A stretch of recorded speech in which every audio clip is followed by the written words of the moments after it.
July 13th, 1985, Wembley Stadium, 6:39 in the evening. Freddie Mercury stood in the specific narrow backstage corridor that separated Queen's holding area from the stage entrance, 90 seconds before the moment that would become, within hours, one of the most extensively broadcast and analyzed performances in the history of popular music, and in those 90 seconds.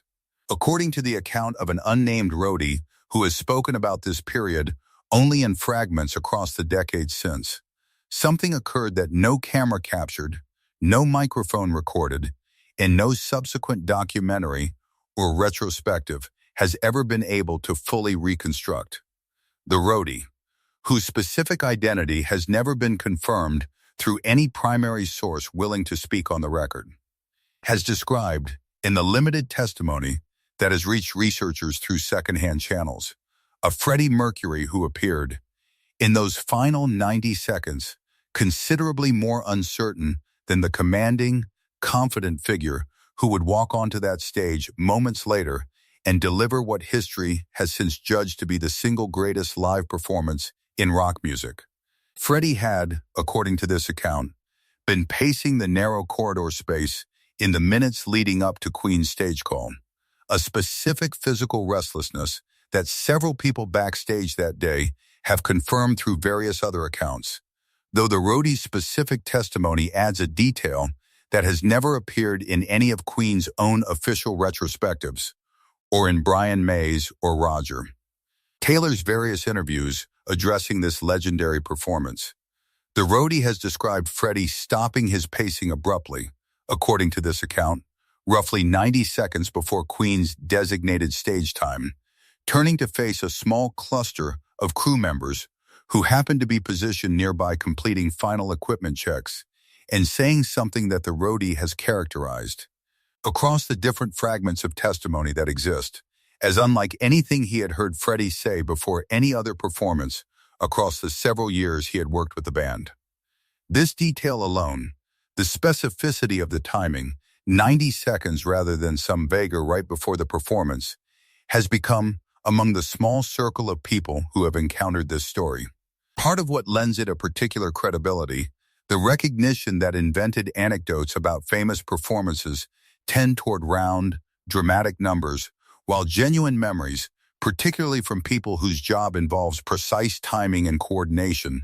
often retain exactly this kind of oddly specific detail. What Freddie reportedly said, according to the roadie's account, was not directed at any single person in particular, delivered instead into the general space of the corridor as though Freddie were speaking as much to himself as to anyone actually listening, a specific quality that the roadie has emphasized across every version of the story he has offered. "They don't know it yet," Freddie reportedly said. According to the version of this quote that has proven most consistent across the fragmentary secondhand testimony that has reached researchers, but in 20 minutes, every person in this stadium and every person watching at home is going to forget, just for a little while, whatever they were worried about before I walked out there. That's not ego. That's just what I know how to do. I don't know how to cure anything. I don't know how to end a famine. But I know how to make 72,000 people forget their own names for 20 minutes. And today, that has to be enough. The roadie has said, across the different accounts he has offered, that this statement struck him at the time as unusual not for its content, which aligned coherently with the general purpose and framing of Live Aid as a charitable event addressing famine relief, but for its specific tone, a quality of genuine doubt threaded through what might otherwise have read as simple pre-show confidence building, Freddie apparently articulating, in that private 90-second window, a specific uncertainty about whether performance itself, however extraordinary, could possibly measure up to the scale of the actual crisis the entire day had been organized to address. The crew members who had been nearby, according to the roadie's account, did not respond verbally to this statement, understanding, in the specific way that experienced touring crew often understand, that this was not a moment requiring reassurance or commentary, but simply a moment requiring witness. The recognition that performers on the edge of extraordinarily high-stakes performances sometimes need to voice their own private doubt into the air immediately before stepping into a role that will not permit any visible trace of that doubt once the performance actually begins. Freddie's stage call arrived, according to every account of Queen's Live Aid appearance, at approximately 6:41 in the evening, and the roadie has described watching Freddie's entire physical presentation transform in the final seconds before he stepped onto the stage. The pacing stopping completely, the shoulders squaring. The specific and famous confidence that would characterize every subsequent second of the performance arriving, according to this account, almost instantaneously, as though the 90 seconds of visible doubt had been not a contradiction of what followed, but a necessary and private preparation for it. Doubt fully acknowledged, and then, in a single visible transition, set aside entirely in favor of the performance the moment actually required. What followed, of course, has been extensively documented across nearly 4 decades of subsequent analysis. Freddie Mercury's 20-minute performance at Live Aid consistently ranked among the greatest live performances in the history of popular music. The specific quality of his command over the enormous crowd, the I.O. call and response that has become one of the most replayed moments in rock history, the sheer physical and vocal intensity sustained across a performance that asked considerably more of his voice and his body than the reduced time slot might have initially suggested. The roadie's account of the 90 seconds preceding this legendary performance offers, if accurate, a specific and rarely acknowledged window into the private cost of producing exactly this kind of public transcendence.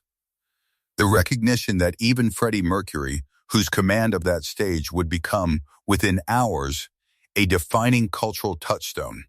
apparently experienced genuine private doubt about whether what he was about to do could possibly matter enough given the actual scale of human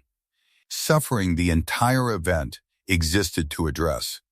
This detail complicates, in a specific and meaningful way, the more common narrative framing of Freddie's Live Aid performance as an act of pure, unwavering confidence, suggesting instead something considerably more human. A performer who understood the genuine limits of what performance could accomplish while simultaneously committing, completely and without any visible hesitation once the actual performance began, to delivering everything performance could possibly offer within those limits. The roadie has said, across the different fragments of testimony that have reached researchers, that he never discussed this specific memory with Freddie directly in the years that followed. The ordinary hierarchy and boundaries of the touring crew's relationship to the band's members making such a conversation feel inappropriate regardless of how significant the moment had felt to him personally, and that he similarly never raised it with Brian, Roger, or John, understanding it as belonging to a category of backstage moments that crew members across the touring industry generally understand should remain private, witnessed but not broadly shared, part of the specific unwritten code that governs how people who work closely with famous performers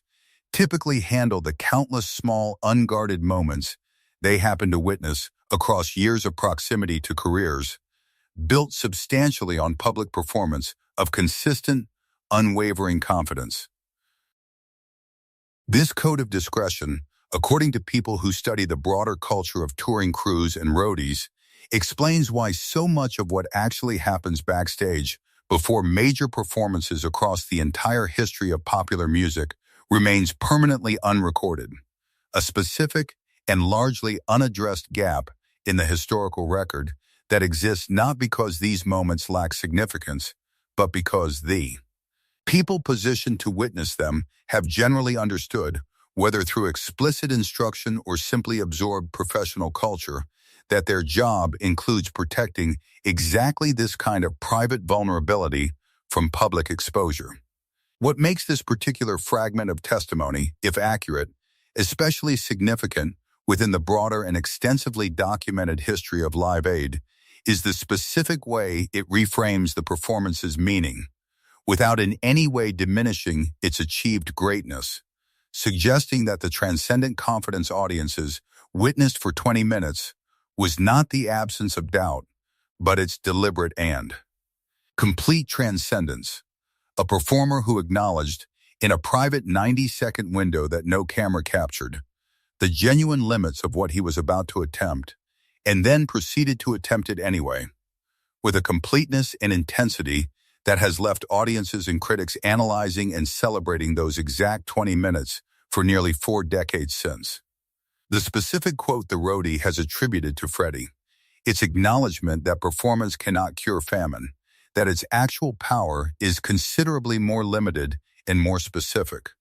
The capacity to make an enormous crowd forget their own worries for a finite period of time offers a particular and unusually humble framing of what Freddie apparently understood himself to be capable of. Accomplishing that day, a framing that stands in productive tension with the more mythologized retrospective narrative that has, across the decades since, sometimes flattened Live Aid into a story of uncomplicated triumph rather than acknowledging the genuine uncertainty that apparently preceded and, in its own way, made possible the specific transcendence that followed. Brian May and Roger Taylor have never publicly confirmed or denied specific knowledge of this particular pre-performance moment, and researchers who have attempted to verify the roadie's account through any additional independent source have consistently encountered the same fundamental obstacle that characterizes so much backstage testimony from this era: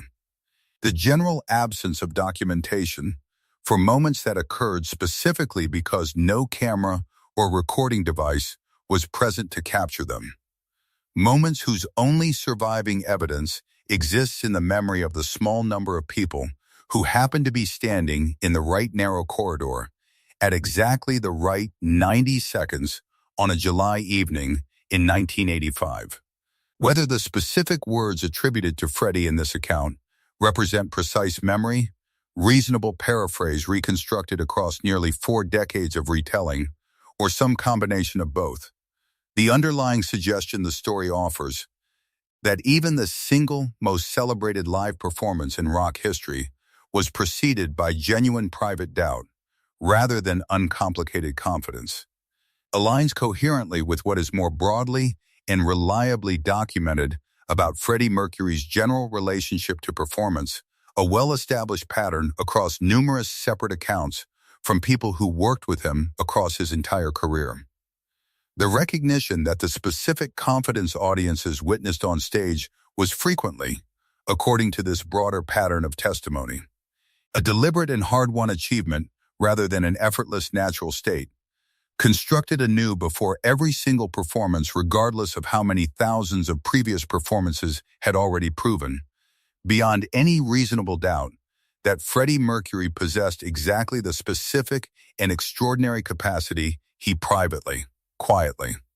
doubted in himself in the 90 seconds before he proved it again, one final and legendary time, in front of the largest and most consequential audience of his entire career.